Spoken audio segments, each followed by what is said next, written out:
The first hard frost arrived on a moonless October night, creeping down from the high country where ancient pines stood sentinel over forgotten prospector graves, and elk trails wound through granite shoulders dusted with early snow.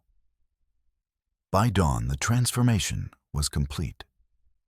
The prairie grass stood brittle and white, each blade encased in crystalline armor that shattered underfoot with sounds like breaking glass. The wind that followed carried a sharpness that sliced through wool and canvas alike.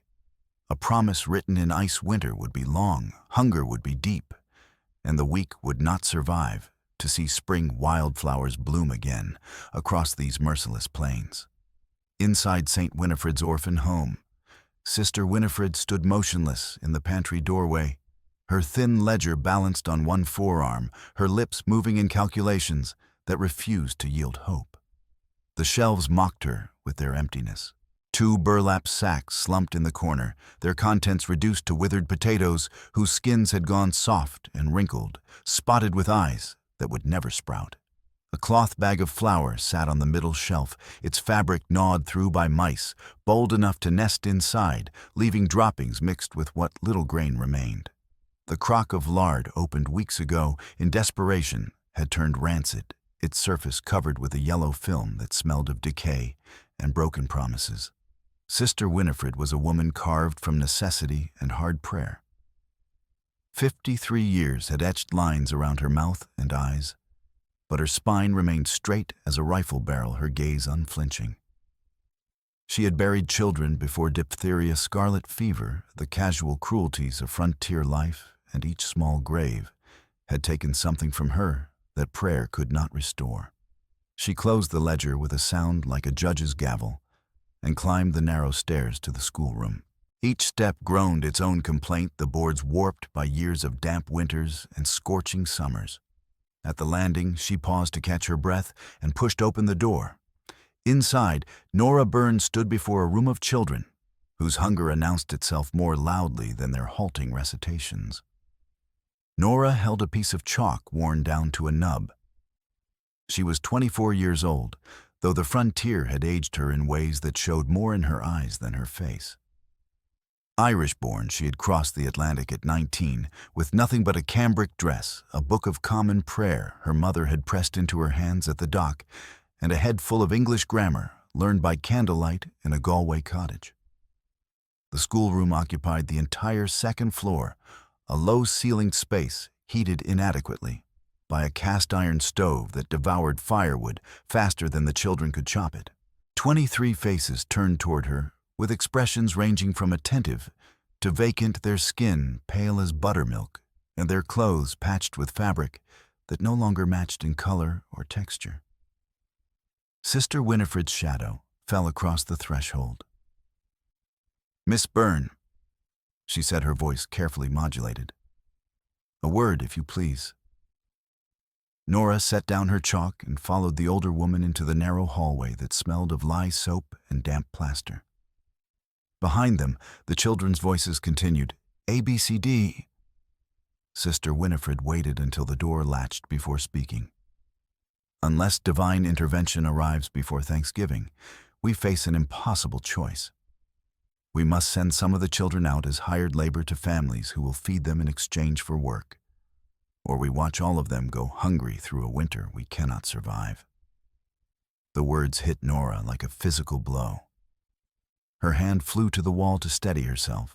She knew exactly what hired labor meant.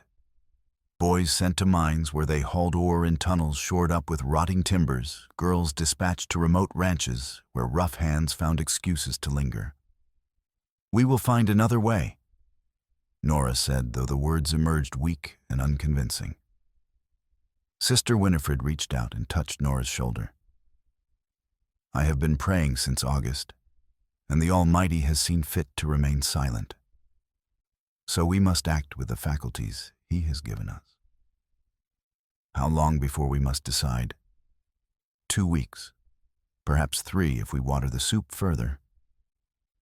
5 miles upstream, where Copper Creek carved a serpentine path through skeletal cottonwoods, Lakota knelt in frigid water and tried to understand what was killing his people. The boy and girl lay on the muddy bank, their small bodies racked with shivers, despite the buffalo robes he had wrapped around them. They had been playing in the shallows when the sickness struck. First the boy vomited violently. Then the girl's legs folded beneath her as though her bones had turned to water. Dakota touched the creek water with his fingertips. Beneath the icy temperature, he felt something else, a slickness, an oily quality that should not exist in flowing water. He lifted his hand to his nose. The smell was faint, but unmistakable metal and rot, and something sharper. Something that stung like inhaled wood smoke. 20 feet downstream, silver bellies caught the weak sunlight. Dead fish, dozens of them floating among the reeds with their scales dulled to ash. A blue heron stood on the far bank, but did not drink. Even the birds knew. Dakota was 32 years old, though he rarely thought in such terms. His people measured life differently by winters survived by buffalo, hunted by battles fought. By those measures, he had lived long enough to understand that the world was changing in ways that could not be fought with arrows or rifles. The mine. His gaze traveled upstream toward the black scar gouged into the hillside. The Kincaid Consolidated Mine operated day and night, its appetite for silver insatiable. He had watched from the hills as workers rolled barrels to the creek's edge and dumped gray sludge into the water that fed his village, the valley farms, and the orphanage below. He gathered both children into his arms and carried them back to camp, moving through scrub pine and frost-brittled grass with a hunter's silence. His grandmother met him at the edge of camp. She was 70 winters old, her face mapped with wrinkles deep as river valleys, her eyes sharp as obsidian blades. She looked at the children, and then at Dakota's expression, and understood. "The water?" she asked in Lakota. "The water," he confirmed. "Then we must leave, and go where, grandmother, we cannot cross the high passes with winter coming." She was silent for a long moment. "Then the water must be healed, or everyone dies. Us, the farmers, even the town children. The mine will not stop. Then someone must make them stop." Her ancient eyes fixed on his face. Someone who has walked in both worlds. Copper Creek was not so much a town as a collision of ambitions. The main street stretched 200 yards between false front buildings. The Lucky Strike saloon spilled noise, and lamplight piano music played badly, men's laughter sharp with whiskey. Next door, the assay office remained open late, its scales calibrated to cheat just enough to avoid violence. Above it all, Victor Kincaid's mine crowned the hillside like a dark citadel. Smoke rose from smelting furnaces, blacksmith forges, steam engines. At night, the mine blazed with lamplight, a man-made constellation that never slept. Kincaid himself occupied an office at the top of the mine's administrative building. Maps papered the walls, geological surveys, land claims stretching across half the county. A massive desk dominated the room, its surface clear except for a single ledger bound in red leather. Victor Kincaid was 51 years old and built like a barrel, short, broad-shouldered, his chest thick with muscle, turning to fat. His hair had gone iron gray, his face weathered by decades of sun and wind, but his gaze remained cold and clear as creek ice. A knock sounded. "Enter," Kincaid said without turning from the window where he watched ore wagons descend. Michael, Mean Mike Callahan, entered 6'4", built like a mine timber, his face broken and rebuilt so many times it no longer held symmetry. He grinned constantly, showing too many teeth. "Orphan train arrives tomorrow morning," Callahan said. 4, maybe 5 coming. Sisters they won't split up, plus a half-breed girl nobody wants." Kincaid turned. "How old?" "Sisters between 6 and 12. Half-breeds older work age." "The boys, 1 confirmed, maybe 2. 10 and 12, strong enough for hauling." Kincaid nodded. The orphan trains were Eastern efficiency unwanted children shipped west to be redistributed. Some adoptions were genuine charity. Many were transactions labor for minimal room and board. Secure the older ones before that nun interferes, Kincaid instructed. Paper doesn't feed children, work does. Callahan's grin widened. What about orphanage provisions? Already handled. Grain shipments redirected to my workers. The council understands priorities. Sister Winifred won't accept it. She'll accept reality or watch them starve. That orphanage land makes an excellent rail spur. Everything works out. After Callahan left, Kincaid thought briefly of another boy on another platform. 10 years old, hollow-eyed, clutching his 8-year-old sister's hand while men examined them like livestock. The memory rose unbidden. His sister crying when they were separated, her voice calling his name as a foreman led her away. 3 months later, a letter arrived. His sister was dead crushed when a textile mill roof collapsed. She had been pinned under timber for 6 hours, dying alone. That pain had forged him. It taught him the fundamental truth the world cared nothing for weakness. Strength was the only virtue. Those who survived deserved to. Those who didn't. He closed the memory away. Sentiment was luxury for the weak. St. Winifred's orphan home tilted slightly on the prairie's edge. The building had been constructed 20 years earlier by Methodist missionaries who abandoned it after one hard winter. The Catholic diocese acquired it and installed Sister Winifred with instructions to do what you can. What she had was a 2-story clapboard structure whose white paint had weathered to old bone, whose roof sagged despite annual patching, whose windows rattled when wind blew hard. A wooden fence enclosed a trampled yard where the children played tag and elaborate make-believe. Nora stood on the porch as afternoon light painted the frost-covered grass amber and gold. The beauty felt like mockery. Sister Winifred emerged carrying a carpet bag. I'm riding to town for the council meeting. I'll remind them of their promise appeal to their charity site territorial statutes. Will it work? Something flickered in the nun's eyes. It will establish we made the attempt. That matters for the official record. Before we send children away. Before we admit defeat. Inside, children prepared a supper of thin soup and stale bread. The littlest ones set mismatched plates. Someone started singing, others joined voices high and pure innocent of the arithmetic, calculating their worth against their cost. Nora moved among them, touching shoulders, adjusting collars, her heart swelling and breaking. She knew every story, Thomas, whose parents died of cholera. Jasper abandoned at the church door. The 3 sisters surrendered by a widowed father whose homestead failed. That night, after children slept 3 and 4 to a bed for warmth, Nora lay awake staring at ceiling beams. She thought of Ireland, of green fields and gentle rain. She thought of her mother, whispering through tears, "Go love.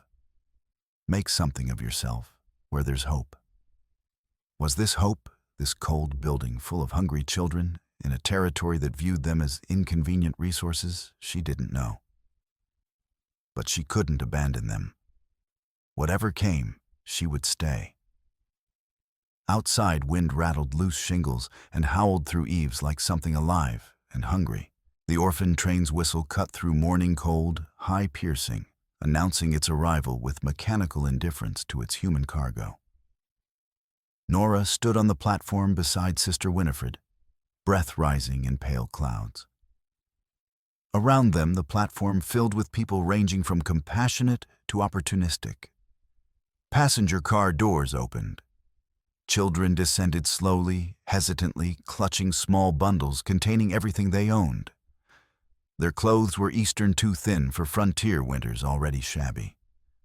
Their faces held shock fear, exhaustion, and underneath, terrible hope. An agent from the Children's Aid Society herded them into line, consulting a manifest. Prospective families circled like buyers at horse auction. A farmer squeezed a boy's arms, examined his teeth like livestock. Papers signed, the boy was led away, looking back once with an expression of relief or betrayal or resignation. One by one, children were claimed chosen, separated. Near the platform's end stood 3 girls holding hands, sisters with dark eyes and sharp chins. The eldest might have been 12, the middle 9, the youngest 6. Their identical clothes suggested the same hands made them from the same cheap cotton. The agent called Matilda Eliza and Zephira Hoffman. No separation per agency directive. Several people approached, calculated feeding 3 mouths.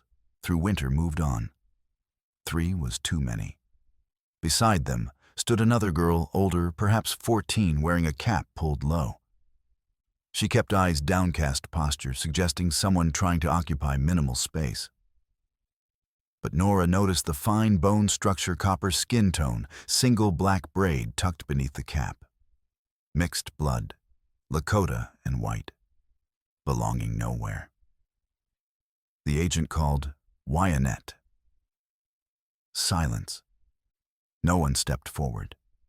People glanced and quickly looked away. Nora felt fury ignite in her chest. Sister Winifred was already moving. "We will take them," the nun announced with absolute authority. "All 4 girls." The agent's eyebrows rose. "4, ma'am. St. Winifred's is authorized to accept appropriate wards. These 4 qualify. Prepare transfer documents." Papers were signed, witnessed, stamped. The 4 girls followed Nora and Sister Winifred toward the wagon, silent and wary. At the platform's far end, mean Mike Callahan was dragging a boy by the arm, perhaps 14, thin and hollow-cheeked. "Good work at Mr. Kincaid's mine," Callahan said jovially. "Hot meals roof overhead, learn a trade." "I don't want to go," the boy said, voice breaking. "Ain't nobody asking. You work or starve. Simple arithmetic." The boy pulled back. Callahan's grip tightened, fingers digging bruises into thin arms. Nora's feet moved before her mind processed. She crossed the platform and stepped between them, heart hammering violently. "Release him immediately." On the earth, Callahan looked at her like a wolf regarding a foolish rabbit.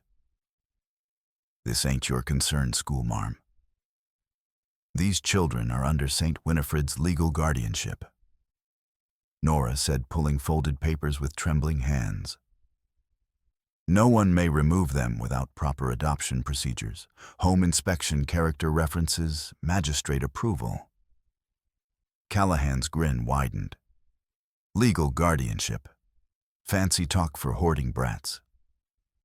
I'm ensuring they're not exploited as disposable labor."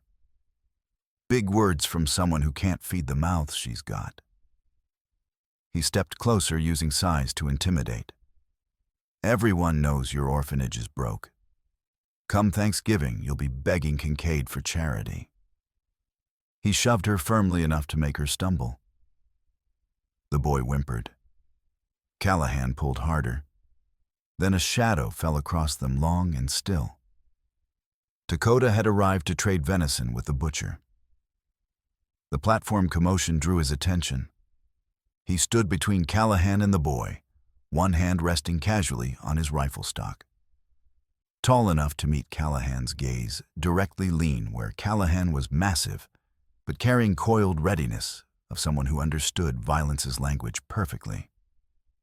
"The paper is hers," Dakota said quietly, English, carrying faint cadence of someone who thought in different language first.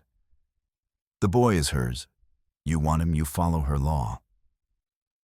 The platform went silent. Conversations died. Men's hands drifted toward weapons. Women pulled children closer. Sheriff Hard Harry Dugan stood in the saloon doorway, thumb near his holster. Large, red-faced, from whiskey eyes, calculating. Everyone knew he collected Kincaid's stipend. His loyalty was no secret. Dr. Robert Hale emerged from the crowd, thin, nervous, wire-rimmed spectacles. He positioned himself near Nora. "The lady is correct," Hale said mildly. "The guardianship documents are legitimate. I helped draft them under updated territorial statutes. Removal requires proper legal procedure." Callahan's face darkened to old meat color. His hand moved toward his knife. The platform balanced on violence's edge. Then Callahan spat, released the boy with a shove into Nora's arms, and jabbed one finger at her. "Orphan house is finished," he snarled loud enough for all. "You that dried-up nun, all those brats. Come winter, you'll be begging, and Mr. Kincaid won't give you a bent penny." He stalked away. The crowd dispersed, conversations resuming in hushed tones. Nora stood trembling, the boy pressed against her papers, clutched in white-knuckled hands. She looked at Lakota, who had turned to leave. "Thank you," she called. He paused, glanced back, brief assessing, raised one hand in acknowledgement, swung onto his horse, and rode away. Sister Winifred appeared. "Get the children in the wagon, quickly." They loaded 5 instead of 4, the boy David clinging to Nora like she was the only solid thing in quicksand. As the wagon creaked away, Nora looked back at men gathered in small groups, watching talking expressions ranging from sympathetic to hostile. She had made a powerful enemy today, and no idea how to fight him. That evening, a letter arrived, delivered by a boy who knocked and ran. Sister Winifred opened it. The handwriting was formal language, bureaucratic. "The Copper Creek Town Council regrets to inform St. Winifred's that previously promised Thanksgiving provisions must be redirected due to supply shortages. Priority given to mine workers whose labor is essential to territorial economic development. The Council wishes the home well in seeking alternatives and reminds all parties that territorial inspection is scheduled for December 1st. Sister Winifred read twice, then folded it with precise movements. "They mean to starve us out," she said flatly. "Kincaid controls the council. If we fail inspection because we cannot feed the children, the property reverts to the town, which sells it to him for rail expansion. Legal murder through bureaucracy." Nora sank into a chair. "How long?" 2 weeks if we ration severely. 3 at most. And then, Sister Winifred's eyes had witnessed too much to harbor illusions. "Then we choose which children to send away, and pray they land somewhere kinder than Kincaid's mine." Silence as darkness gathered, and wind began its nightly assault, rattling windows, finding gaps, reminding how fragile their shelter was. Upstairs, children sang a bedtime hymn, voices sweet and pure and unbearably innocent. Nora covered her face and tried not to weep. The next morning, Nora and Sister Winifred rode into town, seeking help. They visited the dry goods store first, where the proprietor listened sympathetically, but refused credit. The butcher said the same, as did the grain merchant. At each stop, Nora noticed men watching from doorways, not unkind, but careful. No one wanted to cross Victor Kincaid. Walking back to the wagon, 7-year-old Thomas, gap-toothed, habitually humming, volunteered to fetch creek water to refill their barrel. "Just a quick detour, Miss Nora," he said cheerfully. Nora watched him trot down to the bank bucket, swinging. The sun was high and cold. The creek glittered like broken glass. Thomas waded in, carefully bent, to fill the bucket, and his legs gave out. He collapsed into the water with a splash bucket tumbling away. Nora ran, skirts tangling. The bank was slick with frost. She plunged into the creek, gasping as icy water soaked through dress and petticoats, cold so intense it felt like knives. The current was stronger than it looked, tugging at her skirts, pulling her sideways. She caught Thomas under the arms, tried dragging him toward shore, but her boots slipped on slimy rocks, and she went down hard. Water closed over her head, shockingly cold, filling nose and mouth. Strong hands seized her arm. She came up sputtering, coughing creek water.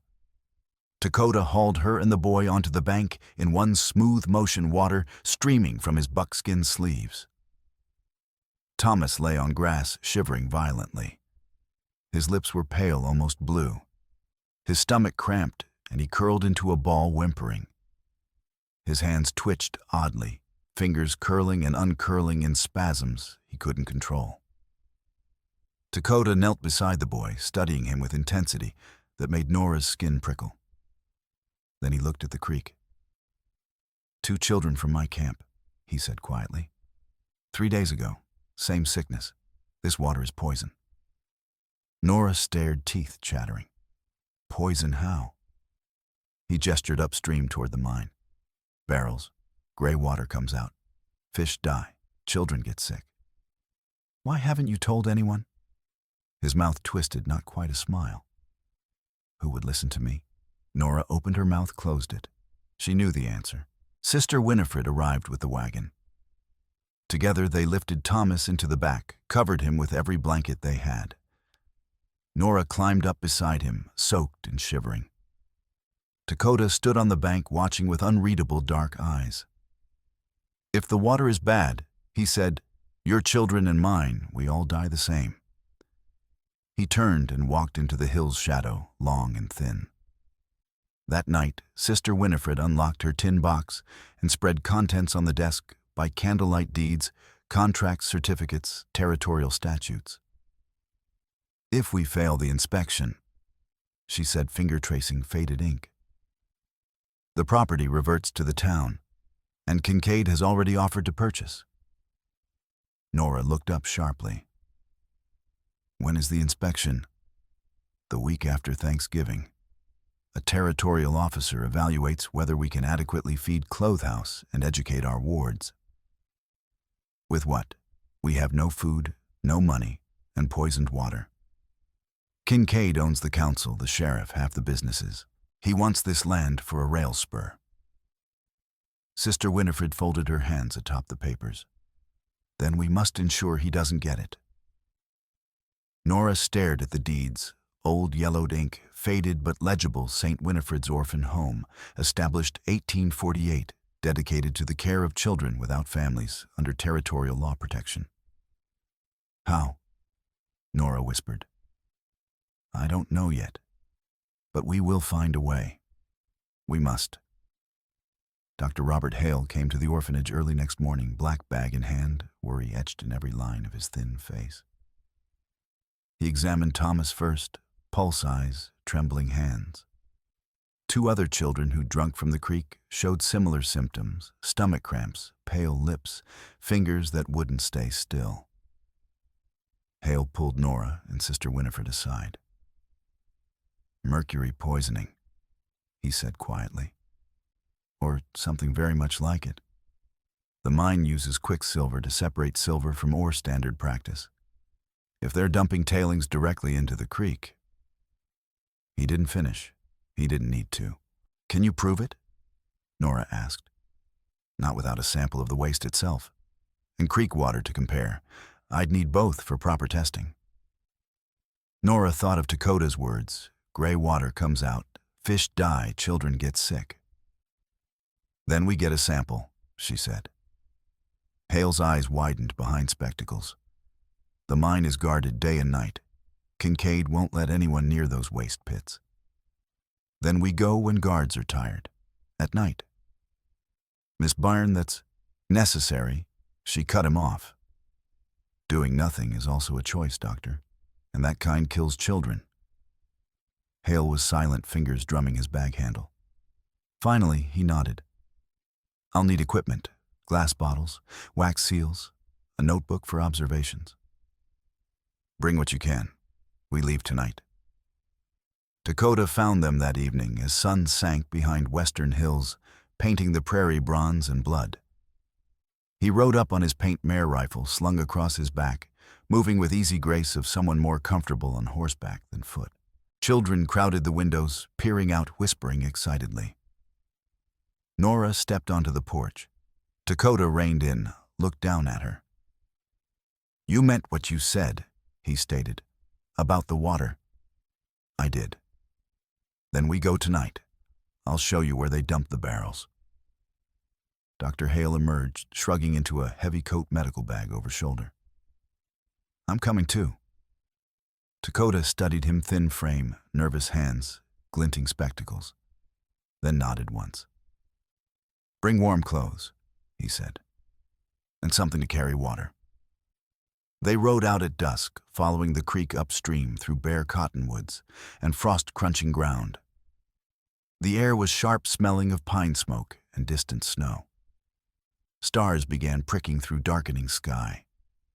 Nora rode the orphanage's old mule Molasses, wearing a borrowed coat several sizes too large, but blessedly warm. Dr. Hale rode a rented horse, sitting stiffly like someone unaccustomed to riding. They spoke little. Cold, discouraged conversation and their task's seriousness hung like a shroud. As they neared, the mine landscape changed. Trees grew sparser branches blackened by soot. Grass gave way to bare dirt churned by wagon wheels scarred by erosion. The smell changed, no longer clean pine, but something metallic and acrid that stung nostrils and caught in throats.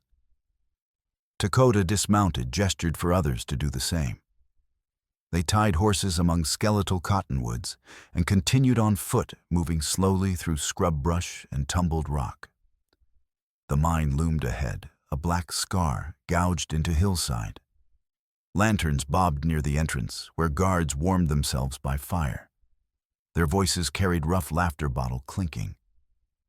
Lakota led Nora and Hale in a wide circle, staying low, using terrain for cover. Waste pits were dug like open wounds, lined with rough boards, filled with pewter-colored sludge. The stink was overwhelming metal rot and something chemical that burned lungs. They crouched behind boulders, watching.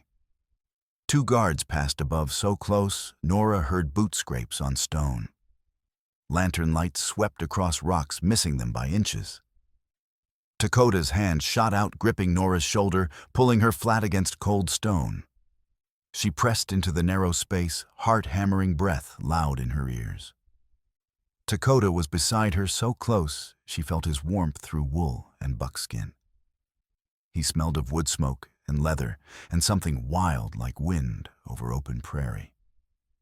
His breath was steady, controlled, while hers came in shallow gasps.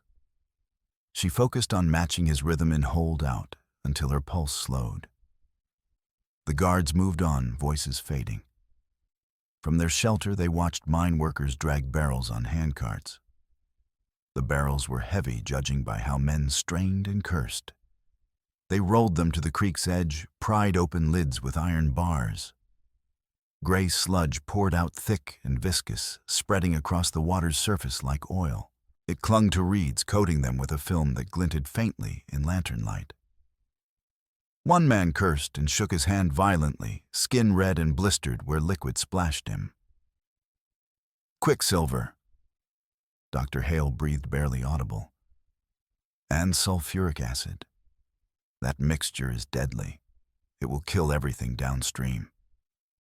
Nora pulled a glass bottle from her coat, one of 3 Hale had given her, each stoppered and wax-sealed. Moving silently, she crept down to the water's edge. Mud sucked at her boots. The stench made her eyes water. She knelt, filled the bottle with tainted water, stoppered it tightly.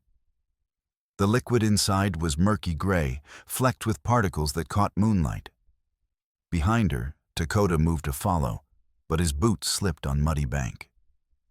He went down hard, splashing into shallow water. The sound echoed like a gunshot. A guard shouted. Lantern lights swung toward them, cutting through darkness. Dogs began barking, deep-throated savage. Lakota scrambled up the bank hands, plunging into icy water to push himself upright. Nora grabbed his wrists, hauled him into shadows. His skin was ice-cold, fingers already stiffening. "Can you feel them?" she whispered urgently, rubbing his hands between hers, not gently but with brisk efficiency. Someone who knew frozen fingers couldn't pull triggers or grip knives. "Yes," he hissed through clenched teeth. He flexed his fingers, testing. "Then run." They ran. Behind them, shouts echoed. Guards fired muzzle flashes bright in night, but shots went wide, whining off rocks. Dogs bayed closer, voices rising in terrible chorus. Nora's lungs burned, her skirts tangled. She hitched them up with one hand bottle clutched in the other and ran harder than she'd ever run. They reached the horses. Lakota vaulted into his saddle, reached down, hauled Nora up behind him in one smooth motion. Dr. Hale struggled onto his mount medical bag, bouncing wildly. They rode hard through night horses' hooves, pounding frozen ground, breath steaming. Behind them the mine blazed with light and fury. But gradually shouts, faded dogs, barking grew distant. They didn't stop until miles downstream, hidden in a cottonwood grove, where the creek ran clean and clear. All three were breathless, shaking from cold, from fear, from the wild rush of having escaped. Dr. Hale held the bottle up to moonlight. The liquid inside was gray and opaque, shot through with metallic particles glinting like broken glass. "This is proof," he said, voice trembling slightly. "But proof alone isn't enough. We need witnesses, someone in authority who will act."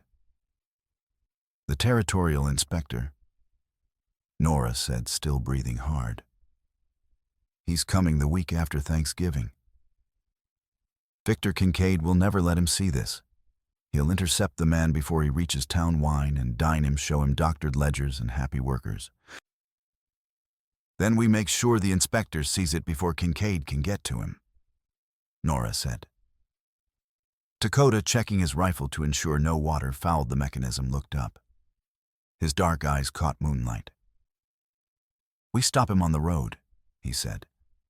"Before he reaches town, force him to listen." "That's dangerous," Hale said.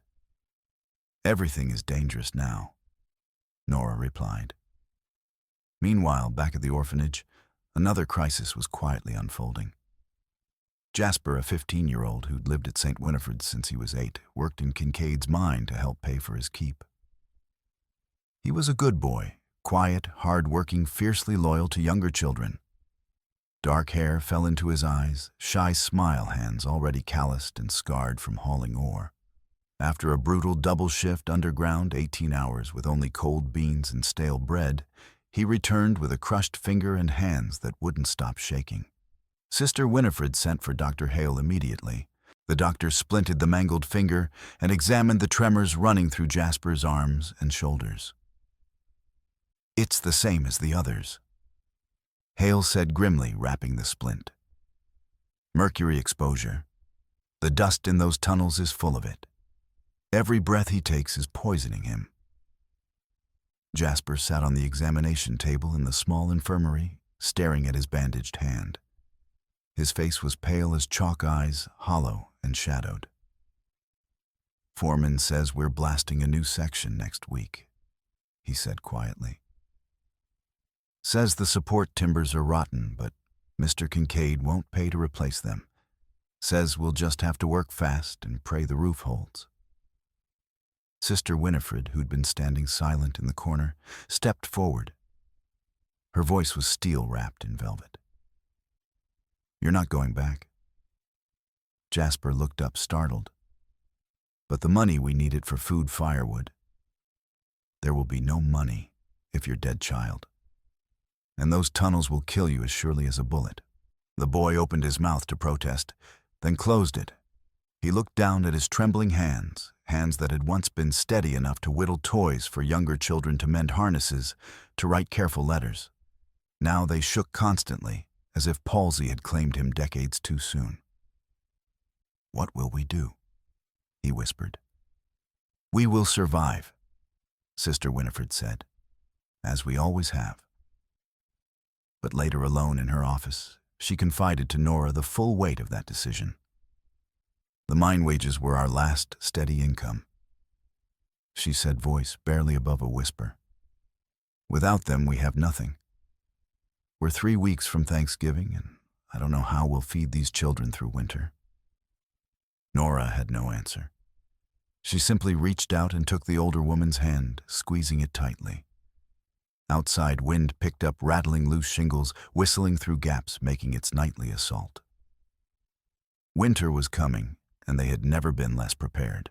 2 days later, cattle were found slaughtered near Copper Creek. The carcasses lay in a frost-covered pasture belonging to rancher Sykes, 3 prime steers with throats cut, best meat stripped away. The butchering was crude but efficient. Whoever did it knew how to work quickly. Victor Kincaid rode into town at noon with Mean Mike and a dozen armed men. They gathered a crowd on the saloon steps, miners, shopkeepers, idlers, drawn by drama's promise. Kincaid stood above them, face flushed with righteous anger, voice carrying across the muddy street. "Lakota thieves," he thundered, "stealing our livestock, killing our cattle. These savages come down from the hills, take what they please, vanish back into wilderness. How long are we going to stand for it?" The crowd murmured, some nodding, others uncertain. Fear and anger mixed uneasily. Sheriff Hard Harry Dugan stepped forward, big frame blocking the saloon door. "We'll form a posse," he announced. "Ride out to the Lakota camp and demand answers. If they won't cooperate..." He left the threat unfinished, hand resting meaningfully on his holster. Lakota was in town at that moment, trading winter hides at the dry goods store. He heard the commotion and walked out into the street to find himself facing a mob men with rifles and whiskey bottles, faces flushed with anger and alcohol. "There he is," someone shouted. "One of them murdering redskins." Lakota didn't run, didn't reach for his weapon. Instead, he walked calmly through the crowd, which parted before him, some men stepping back involuntarily, and made his way to Sykes's pasture. The mob followed, jeering and muttering, but didn't stop him. Something about his calm demeanor, the quiet authority, and how he moved gave even the drunkest pause. At the pasture, Lakota knelt in frozen dirt and studied the ground with focused intensity of someone reading a book. The tracks were clear to anyone who knew how to look. Hoof prints pressed deep into mud pattern of iron shoes, unmistakable. Drag marks where carcasses had been moved. Boot prints large, the kind made by mining boots with reinforced heels. He stood and pointed to hoof prints leading away from the slaughter site. "Shod horses," he said, voice cutting through murmurs. "Lakota ponies don't wear iron shoes. We can't afford them, and they damage hooves on rocky ground. These tracks belong to ranch horses or mine horses." The crowd quieted, uncertain now. Lakota followed the trail on foot, moving slowly and deliberately. The men followed, anger cooling into curiosity, then growing unease. The tracks led across the pasture, through bare cottonwoods, across a shallow creek, straight to the mine's cook shed. Lakota pushed open the door. Inside, they found a butcher's saw, still sticky with blood, a pile of fresh hides, quarters of beef hanging from hooks. Mean Mike was there, leaning against the wall, arms crossed, defiant grin on his face. "So what?" he said. "We take what we need. Ain't no law against feeding hungry miners." "There's a law against theft," said Isaac Meyer, pushing through the crowd. He was a small man, German-born, thinning hair and work-worn hands. His farm bordered Sykes's land. He'd lost 2 cows to similar thefts the previous month. His voice shook with anger. "You steal cattle, blame Lakota, and think we're all too stupid to see the truth." The crowd began to turn. Some men drifted away, red-faced and silent. Others muttered apologies to Lakota, who accepted them with a curt nod. Sheriff Hard Harry watched from the cook shed door, expression unreadable. When Lakota walked past him, their eyes met briefly. The sheriff looked away first. That night, Nora sat in the orphanage office, hunched over the small desk, single candle guttering beside her. Spread before her were telegraph receipts she'd quietly copied during town trips, innocuous slips, telling a damning story for anyone who knew how to read them. Funds marked Territorial Poor Relief had been wired to Copper Creek 3 times in the past year. According to official records, those funds should have been distributed to the church or the orphanage, the poorhouse. But none of that money had arrived. Instead, receipts showed funds rerouted through a private account at the assay office, an account controlled by Victor Kincaid. Embezzlement. Plain and simple. Nora showed the receipts to Dr. Hale the next morning when he came to check on Thomas and the other sick children. Hale studied the paper's thin face, growing tighter with each line. "This is theft on a grand scale," he said quietly. "He's been stealing money meant for the poorest people in the territory, widows, orphans, injured minors, and pocketing it himself. Can we prove it to the inspector? We can show the paper trail, but whether anyone will care." He trailed off, shaking his head. But Hale was stubborn beneath his mild exterior. That afternoon, he went to the courthouse and began digging through public records, land deeds, mining claims, orphan train manifests. He spent hours in dusty archives, sneezing from mold, squinting at faded ink. What he found chilled him to the bone. In an old trunk of forgotten paperwork, he discovered an orphan train manifest from 15 years earlier. Among the names were 2 children, a boy of 10 and a girl of 8 siblings, who'd requested not to be separated. The boy's name had been changed, common practice when children were placed out. But the handwriting matched documents later signed by Victor Kincaid. The notation beside the boy's name read, "Placed to mine work, Scranton, Pennsylvania." Beside the girl's name was a single word, "deceased." A secondary note added in different ink explained, "Killed in textile mill collapse, age 8. No surviving family." Hale brought the manifest to Nora that evening. They sat in the empty schoolroom while children ate their meager supper downstairs. The old paper was yellowed and brittle, but ink was still legible. "He was an orphan," Nora said quietly, staring at the names. "Just like them." "Yes. He and his sister were sent west on the train. She died 3 months after they were separated. He survived clearly and eventually made his fortune." "What happened to him?" Nora whispered. "How does a boy who lost his sister become a man who grinds other children into dust?" Hale removed his spectacles and rubbed his eyes. "I've been thinking about that. I believe he convinced himself that suffering made him strong, that his sister was weak and that's why she died. And now he inflicts the same suffering on others, hoping to prove to himself, to the world, that he deserved to survive when she didn't." Nora folded the manifest carefully and slipped it into her pocket. Her hands were steady, but her eyes burned with unshed tears. "Then we stop him," she said. "For her sake. For all their sakes." She found Lakota that night in the tool shed behind the orphanage. He'd come earlier to repair a broken wagon wheel and stayed to patch the worst holes in the roof. The children adored him. Matilda, Eliza, and Zephira followed him everywhere, chattering like sparrows, handing him nails and tools, asking endless questions. Even shy Wyatt had begun to smile when he was near eyes, losing some of their wary guardedness. Nora knocked softly on the shed door. Lakota looked up from the wheel hands, black with grease, a smudge of soot across one cheekbone. "Can we talk?" she asked. He nodded and set down his tools, wiping his hands on a rag. Inside the shed smelled of sawdust and lamp oil, and faint metallic tang of old iron.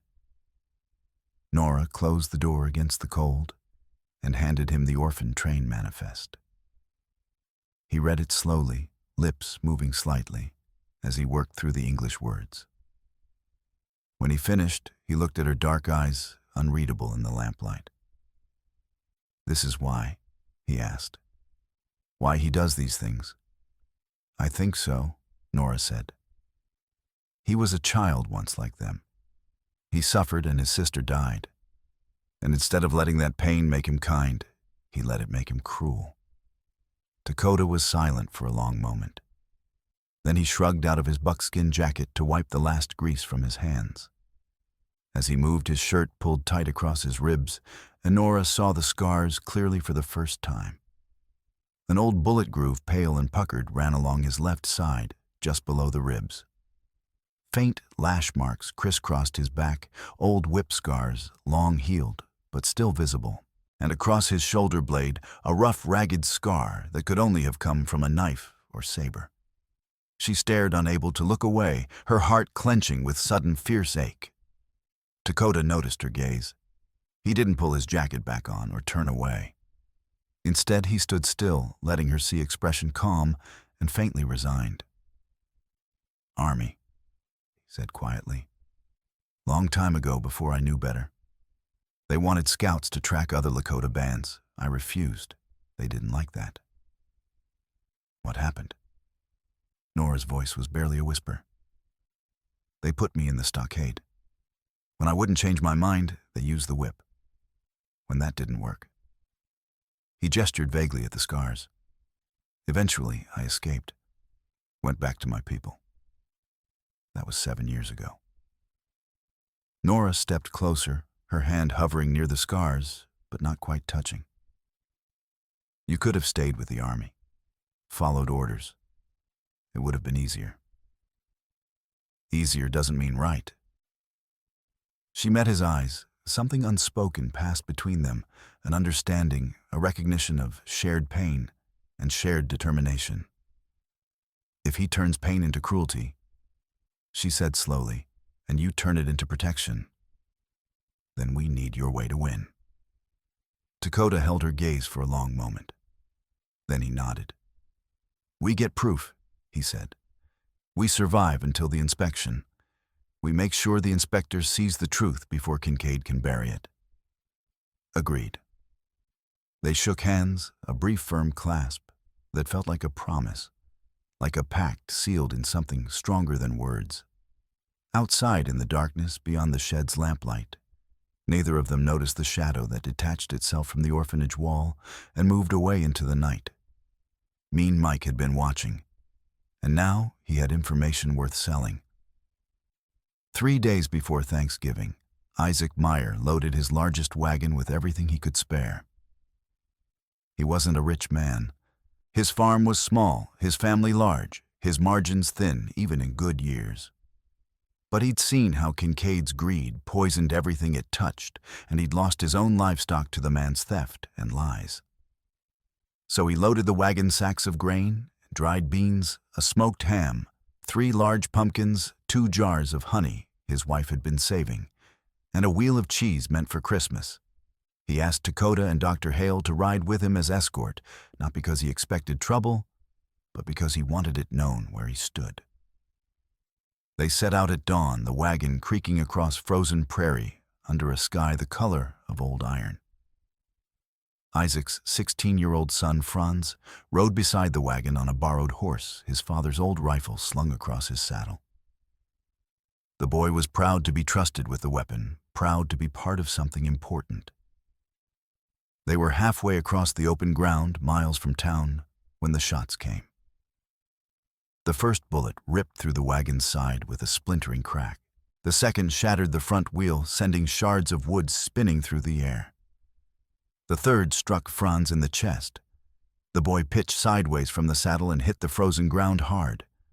Blood spread across his shirt, impossibly bright against the frost-white grass. Isaac screamed a sound of such raw animal grief that it seemed to tear the sky itself. He leaped from the wagon and ran to his son, but Franz was already gone. His eyes stared sightlessly at the pale sky, mouth slightly open as if in surprise. Riders thundered out of a shallow draw to the east, firing as they came. Mean Mike led them face-twisted with savage glee, a rifle in each hand. Dakota dragged Dr. Hale behind a tumbled boulder as bullets whined past their heads. A round tore through Dakota's thigh, punching through muscle and exiting the back of his leg in a spray of blood. He grunted and went down, his rifle clattering on the rocks.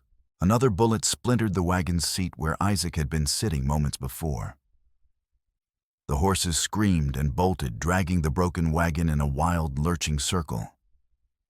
Hale fired back with a pistol he barely knew how to use hands, shaking so badly he couldn't aim. Dakota gritted his teeth, retrieved his rifle, squeezed off 3 carefully aimed shots despite the agony in his leg. One attacker fell from his saddle. The others scattered, circling for another pass. By the time the attackers finally galloped away, whether from Dakota's accurate fire or simple cowardice, the damage was done. Franz lay dead in the grass. The wagon's precious cargo was scattered and ruined, trampled by panicked horses and soaked with blood. Isaac knelt beside his son's body, rocking back and forth, wailing a grief so raw and primal it made the prairie seem smaller, the sky lower. Dakota sat slumped against the boulder, both hands pressed to his thigh, blood seeping between his fingers. His face was gray, jaw clenched against pain. Dr. Hale tore strips from his own shirt to bind the wound, fingers clumsy with shock and cold. But the blood kept coming, dark and steady. "We have to move," Hale said, voice shaking. "They'll come back or send more men." Isaac didn't respond. He simply held his dead son and wept.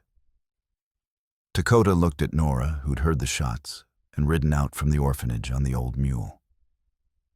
Her face was white as chalk, hands clenched so tightly on the reins that knuckles showed bone pale through skin. "Old Prospector's shack," Dakota said through gritted teeth. "Half-mile north by the river. I'll hide there." "I'll come tonight," Nora said.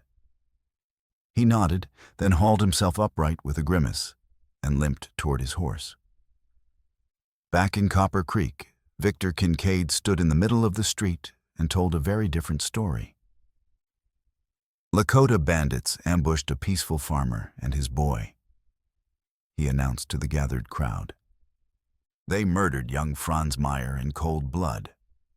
They destroyed food meant for widows and orphans. This territory is no longer safe for decent, law-abiding citizens. Sheriff Hard Harry Dugan, under pressure from townspeople who feared losing their mine wages, and from Kincaid's none-too-subtle threats, posted a warrant for Dakota's arrest on charges of murder and cattle theft.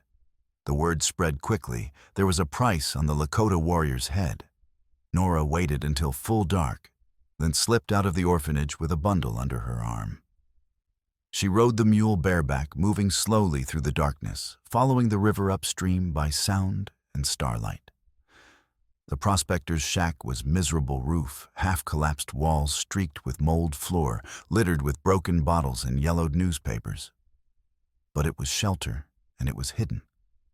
Dakota sat in the corner, wounded leg, stretched out rifle across his lap.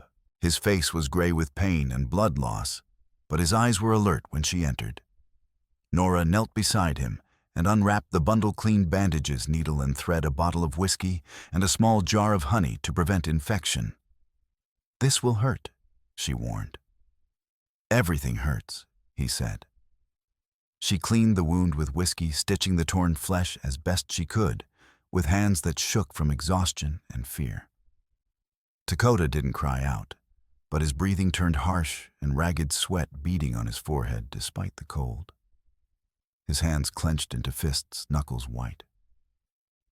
When she finally tied off the bandage, she sat back on her heels, her own hands trembling. "You have more scars than anyone I've ever met," she said quietly. "I've lived longer than most." "How?" He was silent for a moment, staring at the far wall where shadows danced in the dim light of her lantern. "I learned to choose which fights were worth dying for," he said finally. "And this one." He looked at her directly, dark eyes catching the lantern light. "This one, yes." Nora pulled out the rough map she'd drawn earlier, a sketch showing the mine, the creek, the orphanage, and the road the territorial inspector would take from the railway spur. "If we can't stop Kincaid here," she said, spreading the map on the dirt floor, "we lose everything. The children will be scattered. The orphanage will close, and Kincaid will have won. Dakota studied the map, finger tracing the road. "We turn the road into a trap," he said. "Stop the inspector before he reaches town, before Kincaid can greet him with lies and bribes. Force him to see the truth. Can you do that with your leg?" Dakota's mouth quirked in something that might have been a smile. "I can do it because of my leg. I have nothing left to lose now. That makes me dangerous." They spent the next hour planning, heads bent over the map, voices low and urgent. Outside, the river murmured past, black and cold under a sky blazing with stars. When Nora finally rose to leave, her joints stiff from kneeling on the cold floor, Dakota caught her wrist gently. "If this goes wrong," he said, "you take the children and go. East, west, wherever you can. Don't stay and fight. Just go." She pulled her hand free, but not unkindly. "If this goes wrong, there will be nowhere to go. Kincaid will own everything within 100 miles. Then we make sure it doesn't go wrong." As she rode back through the darkness, Nora didn't know that Mean Mike had already reported their meeting to Kincaid. Didn't know that the mine owner was even now adjusting his plans to account for their resistance. Didn't know that Kincaid had decided the simplest solution was to eliminate all witnesses at once, including his own foreman, who knew too much and was growing too bold. Thanksgiving morning dawned cold and bright, the sky a hard, brittle blue that promised no mercy. The territorial inspector, Edwin Caldwell, rode toward Copper Creek with Sheriff Hard Harry and a small escort of deputies. Caldwell was a thin, severe-looking man, with a ledger tucked under his arm and a reputation for thoroughness and for being susceptible to the right kind of persuasion. Victor Kincaid waited in his polished office, every surface gleaming, every paper in perfect order. He'd bribed Caldwell's clerk with a gold watch.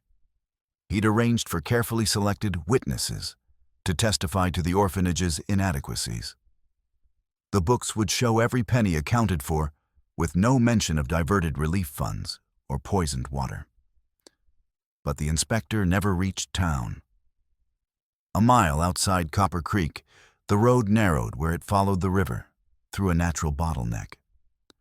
A large cottonwood tree lay across the trail, too large to move quickly, too awkwardly placed to bypass without difficulty. The inspector's party halted. The men dismounted, grumbling, and began to assess how to clear the obstacle. A single shot rang out from the rocks above, smashing Sheriff Hard Harry's hat from his head and sending it spinning into the ditch. The lead horse spooked, rearing and plunging sideways, nearly trampling one of the deputies. The men scrambled for cover, drawing weapons, shouting questions and curses. Dr. Robert Hale stepped out from behind a boulder, hands raised, black medical bag swinging from one shoulder. "Don't shoot," he called. "I'm a doctor. I have information the inspector needs to see. Information about crimes being committed in Copper Creek." Inspector Caldwell crouched behind his horse face, flushed with anger and fear. "What in blazes is the meaning of this?" Hale approached, slowly, keeping his hands visible. He opened his medical bag and pulled out the satchel Nora had prepared, the copied telegraph receipts showing embezzled funds, the bottle of poisoned creek water sealed with wax, his medical notes documenting mercury poisoning in children and minors, and the old orphan train manifest revealing Kincaid's past. Victor Kincaid has been poisoning the water supply by dumping mine tailings into Copper Creek. Hale said, voice steady despite his racing heart. He's been embezzling territorial relief funds meant for orphans and widows. And he's been forcing children to work in unsafe mine conditions.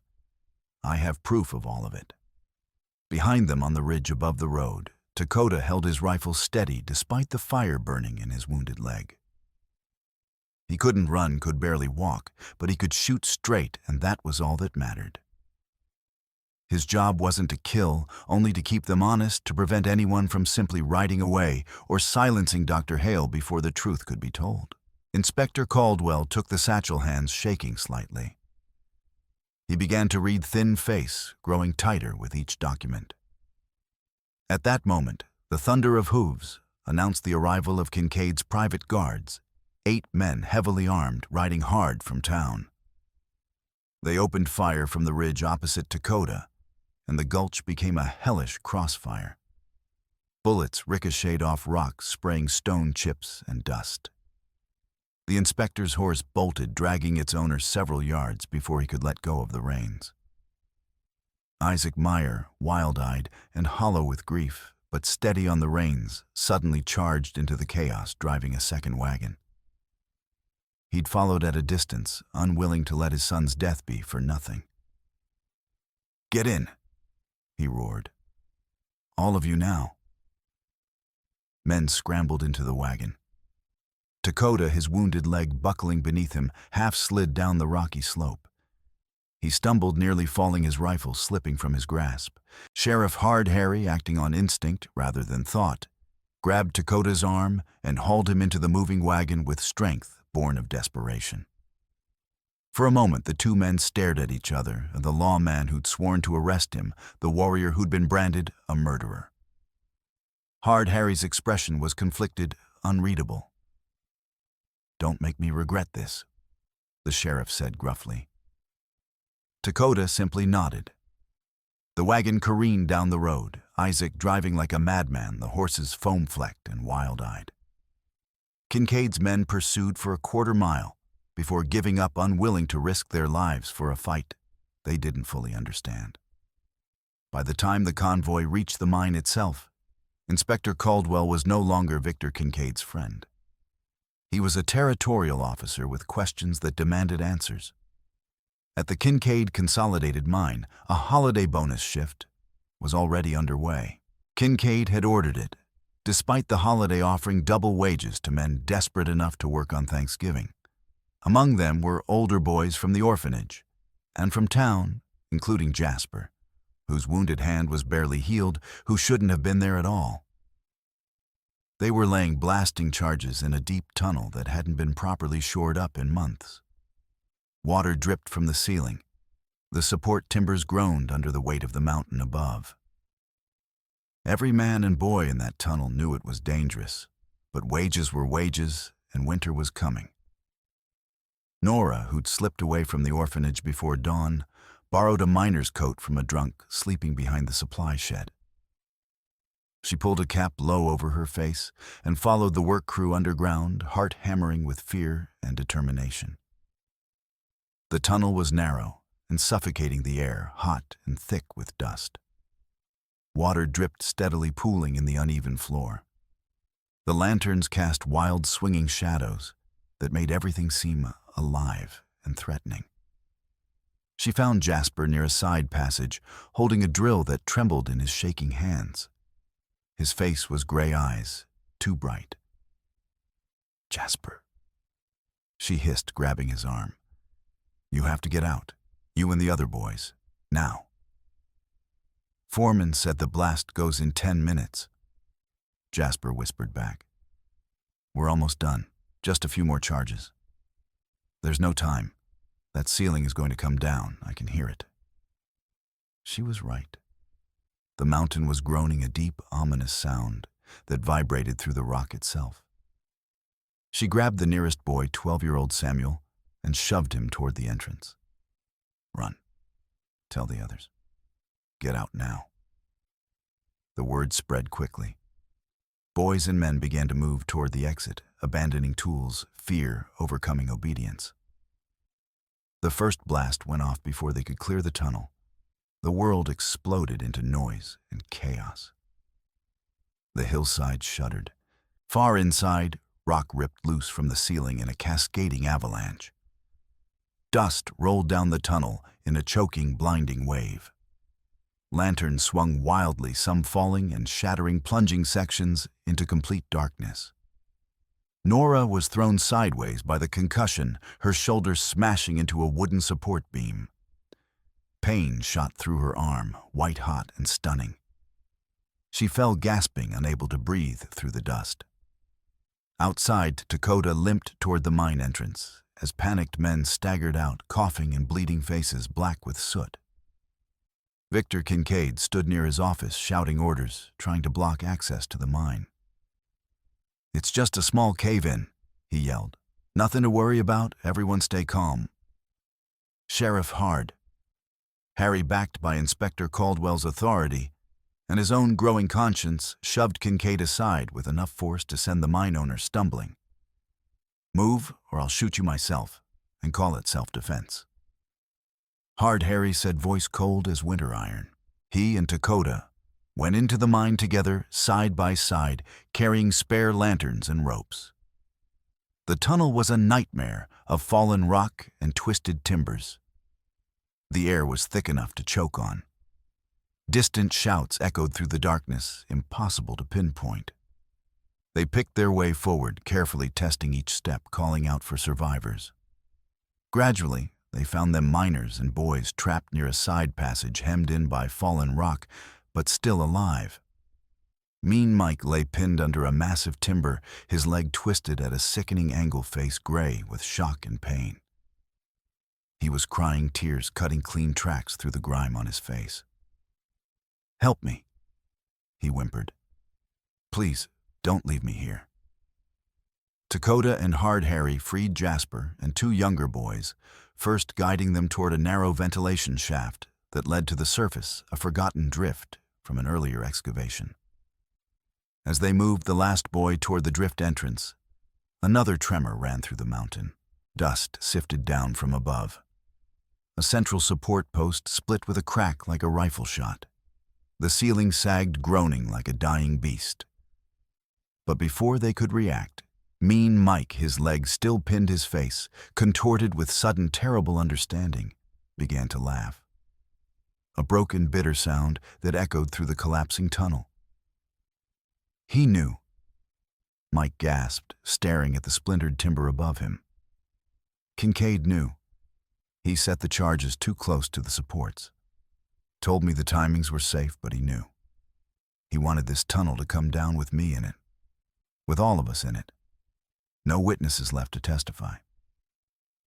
Lakota stopped, turned back. "What are you saying?" "The embezzlement at the poisoned water, the ambush, I know it all. Too much."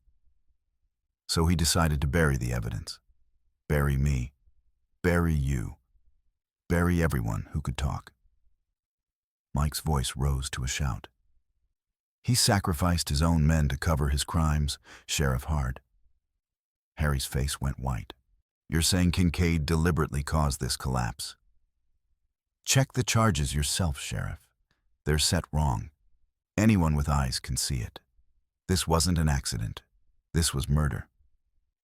Another tremor shook the tunnel.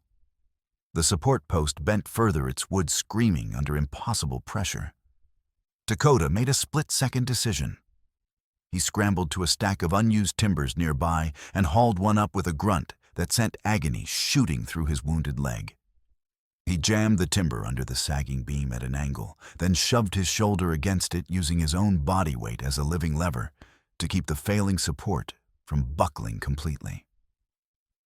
"Move," he snarled through clenched teeth, his voice hoarse with strain. "Get them out now." Nora, who'd fought her way through the chaos to reach them, hustled the boys one by one into the low ventilation drift, shoving them toward the faint circle of daylight visible at the far end. "Crawl," she urged. "Don't stop go." Sheriff Hard Harry began dragging Mean Mike free, the foreman, screaming as his broken leg scraped across rock. Blood left a dark trail in the dust. Dust trickled over Lakota's hair and shoulders like gray snow. His wounded leg shook violently, the muscles spasming, threatening to give out. Sweat cut clean tracks through the grime on his face. His eyes were squeezed shut with the effort of holding the mountain at bay.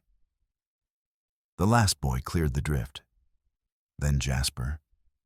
Then Nora turned back, saw Lakota's terrible struggle, and her heart stopped. She hesitated for half a heartbeat, standing so close she could see every line of strain in his jaw, the terrible trembling in his arms, the sweat soaking through his shirt, the way his wounded leg left a spreading pool of fresh blood in the dust. She reached out and pressed her hand to his forearm, no more than a touch, but it carried everything she couldn't say aloud.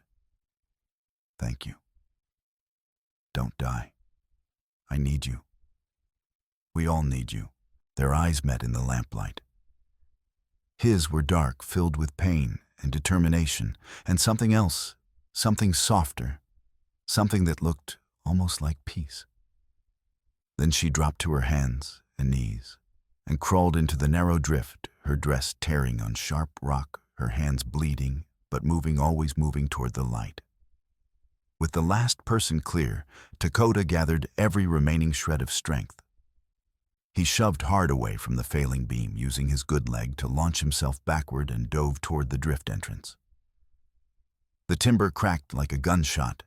He wriggled through the tight passage on his elbows and knees, wounded leg dragging behind lungs screaming for air. Rock thundered down behind him, a roaring avalanche of stone and timber. Debris scraped his boots, tearing the leather, bruising his heels. A boulder crashed down inches from his legs. He lunged toward the circle of daylight with the last of his strength hands clawing at dirt, and burst out into the cold morning air. He lay on the ground, gasping, his entire body shaking with exhaustion and pain. Nora knelt beside him, hands on his shoulders, face streaked with tears and soot. "You did it," she whispered. "You saved them."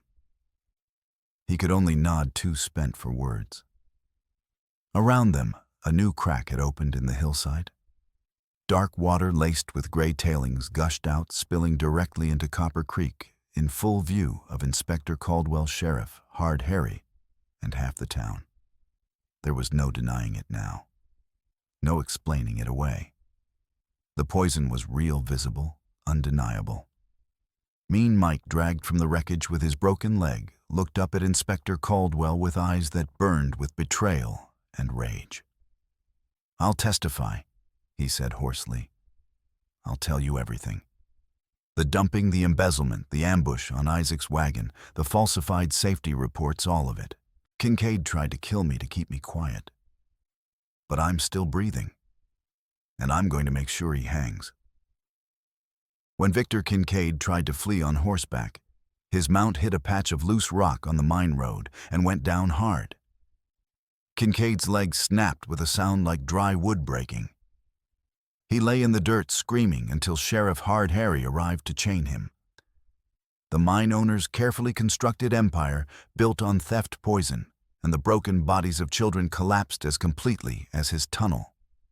In the days that followed, smoke rose from cooking fires instead of mine tailings. Inspector Caldwell seized Kincaid's assets, pending trial, a process that would take months, but whose outcome was no longer in doubt. The embezzled territorial relief funds were immediately redirected to their intended recipients, including St. Winifred's orphan home. Isaac Meyer, hollow-eyed and aged 10 years by grief, donated a portion of his fall harvest to the orphanage and convinced other small farmers to do the same. Food began to arrive: sacks of potatoes, dried beans, smoked fish, even a few precious jars of preserves put up by farm wives who remembered what it was like to go hungry. Dr. Hale organized a work party to dig a new well uphill from the poisoned creek. Older orphans, Lakota youths from Dakota's band, and townsmen worked side by side, hauling rock and timber, singing work songs in 3 languages. The whole went deep, striking clean water that tasted of stone and earth and hope. Sheriff Hard Harry Dugan, his arm in a sling from the ambush, supervised the work alongside Lakota. At one point, in full view of the gathered workers, the sheriff quietly returned Dakota's confiscated rifle.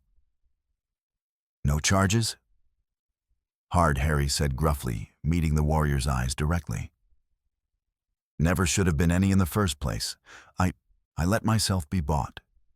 That stops now." Lakota took the rifle and nodded once, a gesture of acknowledgement and cautious respect. Not forgiveness, perhaps. Not yet. But the beginning of something that might grow into it. The children of St. Winifred's began to heal. Thomas's hand stopped shaking, his color returning as he drank clean water. Jasper's crushed finger mended, crooked but functional, and though his hand still trembled slightly, Dr. Hale said the worst of the mercury poisoning had passed. The nightmares faded slowly, replaced by the ordinary sounds of childhood laughter songs, arguments over whose turn it was to feed the chickens. The three sisters, Matilda, Eliza, and Zafira, taught Lakota songs to the younger children, their voices blending with Wyanette's in harmonies that drifted across the frost-covered yard like prayers made audible. They helped Nora with daily lessons, their natural leadership emerging as they organized games and mediated disputes with the wisdom of children who'd learned too young how to survive. Wyanette came fully out of her shell. She braided Nora's hair one morning while singing in a voice as clear and pure as water over stones, teaching her the Lakota words for sister home and gratitude. The younger girls clustered around to watch entranced, and when Wyanette finished, they begged her to teach them too. For the first time in months, the orphanage rang with genuine laughter instead of the muted resignation of children trying not to be too much trouble. On a clear, cold morning, edged with frost, 1 week after Thanksgiving, Nora lined the children up outside the orphanage for what Sister Winifred had mysteriously called a special visitor. Their dresses were patched, their shoes worn thin, but their faces were scrubbed clean and bright with curiosity and anticipation. Hair ribbons fluttered in the breeze. The smaller children bounced on their toes, unable to contain their excitement.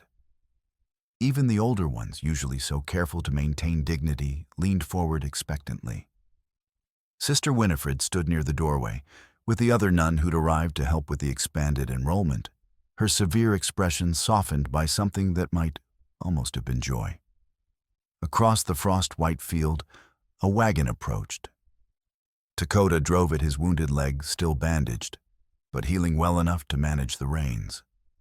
He wore his finest buckskin shirt, brushed clean and decorated with intricate quill work that caught the morning light. His war bonnet sat on the seat beside him, and the eagle feathers bright in the slanting sun, each one earned through acts of courage and service to his people. The wagon bed was heaped with provisions quarters of smoked venison, wrapped in canvas strings of dried fish, burlap sacks bulging with beans and cornmeal, 3 large pumpkins still bearing stems and leaves, and a collection of hand-carved toys from his village wooden horses, with leather manes, corn-husk dolls with tiny beaded dresses, a small bow with blunt arrows, perfect for teaching young hands. Everything his band could spare, given freely and with joy, because Dakota had told them what these children had endured, and what the teacher and the nun had risked to protect them. He drew the team to a stop in front of the orphanage. Before he could even set the brake, before he could climb down from the seat, Matilda, Eliza, and Zafira sprinted across the frozen grass and launched themselves at him with shrieks of delight. He caught them laughing, a low, warm sound that Nora had rarely heard from him before, rich and genuine and unguarded. He knelt in the brittle grass, his wounded leg protesting, but holding and hugged all 3 girls at once, their arms wrapped around his neck, their voices high and bright with happiness, telling him everything that had happened since they'd last seen him, all talking at once in a joyful cacophony.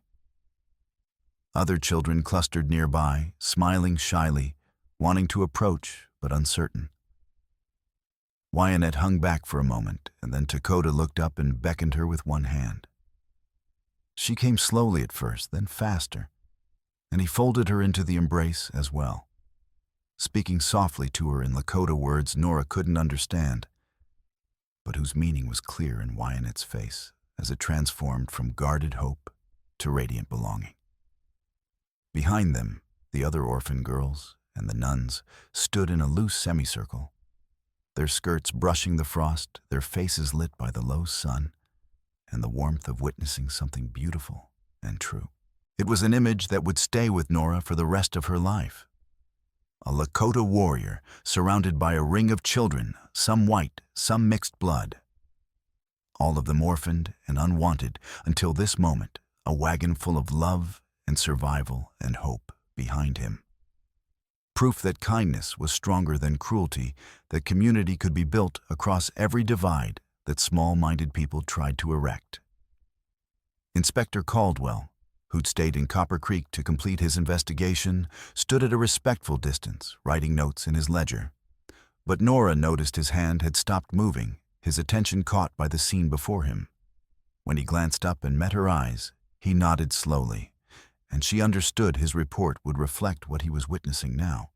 The orphanage would not merely pass inspection, it would be held up as an example of what frontier charity should look like. A long table was set up in the yard for a belated Thanksgiving feast. Lakota stew rich with venison, wild onions, and root vegetables steamed beside settlers' bread, baked that morning by Sister Winifred herself. Roasted pumpkin, its flesh sweet and soft, sat beside smoked fish and cornbread drizzled with the last of Isaac's honey. The table was a collision of cultures and cuisines, each dish bringing its own story, its own tradition, its own hard-won place at this improbable gathering.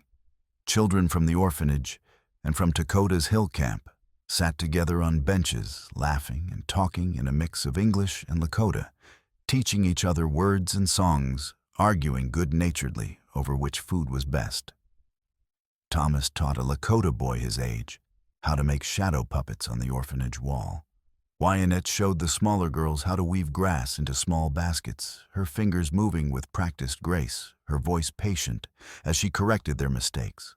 Isaac Meyer carved meat with Jasper's help, the boy's bandaged hand still clumsy, but improving daily. The German farmer's face was haggard, aged by grief, but his hands were steady as he worked. And when one of the children thanked him, his eyes filled with tears that he blinked away quickly. Dr. Hale sat with Sheriff Hard Harry, the two men talking quietly, their body language suggesting the beginning of a genuine friendship, forged in crisis and tested in fire. The sheriff had handed in his badge 2 days earlier, unable to continue in a position he'd dishonored through cowardice and greed. But he'd volunteered to help dig the new well, to testify against Kincaid, to make what amends he could. Redemption was a long road, but at least he'd taken the first steps. Sister Winifred actually smiled, a rare, genuine expression of warmth that made Dr. Hale nearly drop his plate in surprise. She raised a cup of water from the new well, clean and cold and untainted, and offered a brief blessing that thanked God, but also thanked Dakota Nora Hale, Isaac, and everyone who'd fought to protect the children. When she finished, the gathered people murmured, Amen in English and Mitakuye Oyasin in Lakota, the words blending into a single prayer of gratitude.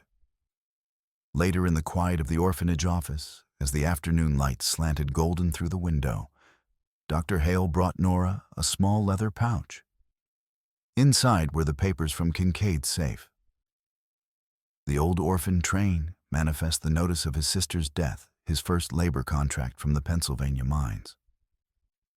We could read these to the children, Hale suggested quietly. Help them understand how pain can twist a person. Teach them to recognize it, to resist it, to choose a different path when their own suffering comes. Nora studied the brittle yellowed pages for a long moment, her fingers tracing the faded ink that spelled out two children's names, a boy and girl, who'd held hands on a train platform a lifetime ago before one died and the other became a monster. Then one by one she fed the papers into the stove. They curled and blackened, releasing thin spirals of smoke that rose toward the ceiling and disappeared. They need to know he's gone, she said softly. They need to know that cruelty was defeated and kindness won, but they don't need to carry his story in their pockets, like a poison they might accidentally swallow. Let them carry their own stories instead. Stories of survival, of people who chose differently, of a teacher and a warrior and a doctor and a farmer who stood between them and the dark. Hale nodded slowly and said nothing more. He understood in that moment that Nora was wiser than her years, that her compassion was not softness, but a form of strength more durable than any he'd witnessed on the frontier. Outside on the porch, as the sun began its descent toward the western hills, Nora found Dakota watching the children play in the yard. They chased each other across the frost-covered grass, their footsteps kicking up thin clouds of crystalline mist that glowed in the afternoon light. Their laughter echoed off the prairie and the distant pine-covered hills, bright and unrestrained, the sound of children who'd forgotten, at least for this moment, what it meant to be hungry or afraid or unwanted. The new well frame stood in the background, half-finished but functional, its windlass creaking gently as someone below ground continued the work of deepening the shaft. Clean water flowed for the first time in months, and the children had declared it the sweetest thing they'd ever tasted. Lakota leaned against the railing, favoring his wounded leg, which would likely pain him for the rest of his life, but was healing cleanly. His war bonnet hung from a peg beside the door, and the feathers stirring gently in the cold breeze, each movement catching light, like captured sunshine. Nora joined him, wrapping her shawl more tightly against the chill, close enough that their shoulders nearly touched. "You know," she said quietly, her breath forming small clouds in the cold air. "I asked Dr. Hale what your name means. He said it can be translated as friend to everyone." Lakota glanced at her, one eyebrow raised slightly. "Close enough. The meaning is more complicated, but that captures the idea." "Do you still believe that's possible?" she asked, her voice soft but serious. "After everything that's happened, after what people have done, the lies, the hatred, the violence." He was quiet for a moment, watching the children. Thomas recovered. Now his hand steady again, was teaching a Lakota girl how to play hopscotch, drawing squares in the frost with a stick, both of them laughing when she jumped and slipped, and he caught her arm to keep her from falling. Once after the army raids, after the treaties were broken and my people were driven into the hills to starve or surrender, I thought it was a lie. Lakota said finally, his voice carrying the weight of old pain examined and set aside. A name that didn't fit anymore. A promise the world would not keep, no matter how hard I tried to honor it. And now. He paused, considering his words, with the care of someone who understood that language mattered, that truth required precision. Now I think maybe it fits better than it used to. Not because the world changed, the world is still hard, still cruel in many ways. But because I chose to believe it could be different. Because you chose it too, and Dr. Hale, and Isaac even in his grief, and those children down there who could have learned bitterness but chose joy instead. Nora smiled, a small warm expression that reached her eyes and softened the lines of worry that had taken up permanent residence there over the past weeks. You believed it today. They're all here, all of them alive and fed and safe because you did. He shrugged, uncomfortable with praise, as always, but his eyes lingered on hers a moment longer than strictly necessary, and something unspoken passed between them, an understanding, a possibility. A door left carefully open for something neither of them was quite ready to name, but both recognized as precious. "Will you keep bringing the wagon?" she asked. "Even after the pantry is full, even after winter ends and spring comes and we're no longer in crisis?" He considered the question seriously, as he considered all questions, weighing obligations and possibilities with the same careful attention. "Long as those papers say they're yours," he said finally, a hint of warmth coloring his voice. "Looks like you and I are stuck feeding them together. My grandmother would say that's a good partnership. She'd also say I should build you a proper root cellar before next winter because the one you have now wouldn't hold vegetables for a week in serious cold." Nora laughed, a genuine surprise sound that drew glances from the children below. "Your grandmother sounds like a practical woman. She's the wisest person I know, and she thinks you're brave. She told me so." Their hands brushed as they both reached for the porch railing at the same moment, an accident of proximity, a coincidence of movement. Neither pulled away. The touch lingered warm against the cold air, fingers barely overlapping but connected nonetheless, and for a long moment they simply stood there, watching the children play two people who'd survived a kind of war and found themselves improbably on the same side of a peace worth building. In the field, a small boy, one of the newest arrivals, stumbled and skinned his knee. Wyatt was there immediately, helping him up, brushing frost from his pants, saying something in a mix of English and Lakota that made him laugh despite his tears. Matilda brought a cloth to clean the scrape. Eliza offered a hand-carved horse as distraction. Zephyra, the youngest, simply hugged him. The crisis passed in moments resolved not by adult intervention, but by children who'd learned because they'd been shown that kindness was the proper response to pain. Nora felt her throat tighten with emotion she couldn't quite name. Gratitude, certainly. Relief, absolutely. But underneath it all, something deeper: hope. The genuine article, not the desperate, fragile thing she'd clung to during the dark weeks of autumn, but something rooted and real, with the potential to grow into something lasting. Dakota's hand tightened slightly on hers, a gentle squeeze there and gone, but carrying more meaning than a speech could have conveyed. A hawk circled overhead, riding the thermals, its cry piercing and wild. The sun slanted lower, turning the frost to gold, painting long shadows across the prairie. The temperature was dropping as evening approached, but smoke rose cheerfully from the orphanage chimney, promising warmth inside, and the smell of baking bread drifted out to mix with the clean scent of frost and prairie grass. The orphanage that had once faced starvation and closure now had full pantries, a wagon trail connecting it to a Lakota camp in the hills, a clean well that reached deep into good stone, and an alliance held together by shared loss, hard work, mutual respect, and the quiet promise that winter would never again find those children completely alone. Nora looked at Dakota.